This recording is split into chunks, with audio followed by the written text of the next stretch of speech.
this is Alexander. Today we're going to be talking about Vlookup in Excel. So Vlookup is a relatively basic function, but is quite a helpful one at that. It's basically used when it's a function that we use in general when we want to find something within a range or a table, which is what we have here.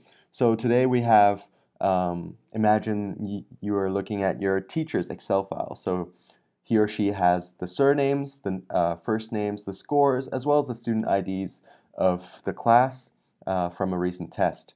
And he or she also wants to assign a particular grade to you.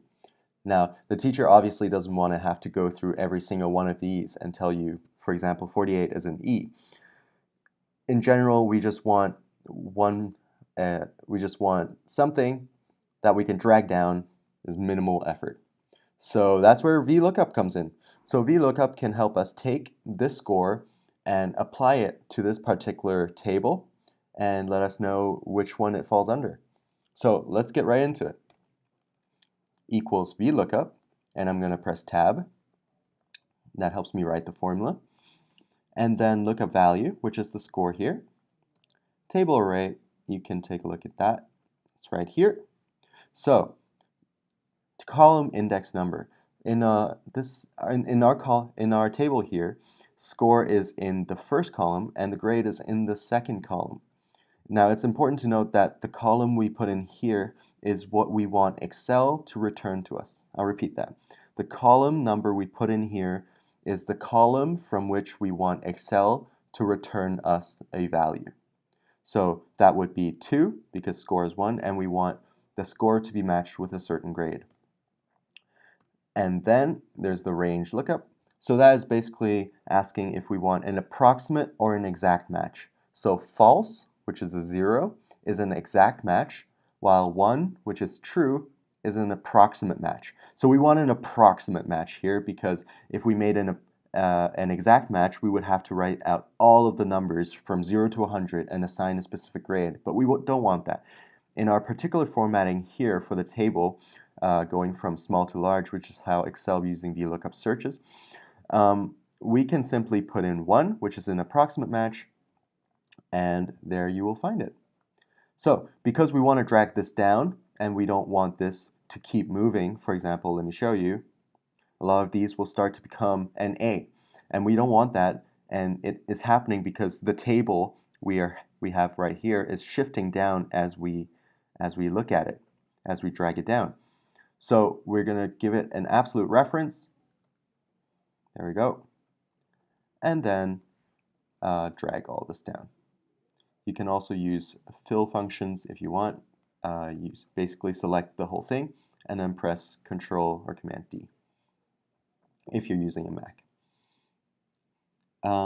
There we go. So we have all the grades for different people in your class. Now let's look at the second question. We want to find Devon's first name. So Devon, I'm assuming, is the surname here. We want to find this person's first name.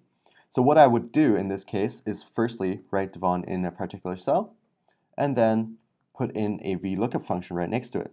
Now this time we're searching, instead of a number, we're searching for this string of alphabets. And the table array, instead of the score and the grade, is this entire table, right? There.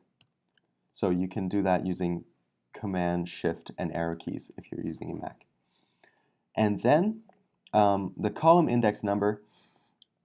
So again, if you remember me saying this earlier, the column index is which column do you want Excel to return you certain data from. And in this case, surname is 1, name is 2.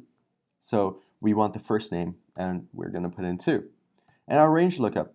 So remember me saying here we used approximate match, but this time we don't want Excel to approximate anyone's English name. So we're going to put in an exact match, which is 0. And there you go. So Devon's first name is Harry. Let me just double check to find out if that's true, and indeed it is. Okay, so the next one here is finding Beaulieu's score using the vertical table. So I'm going to edit this. So we find out that her first name is Daniela, cool. But we want her score. So her score is in the third column. We're going to put in number 3. And an exact match is fine. There you go.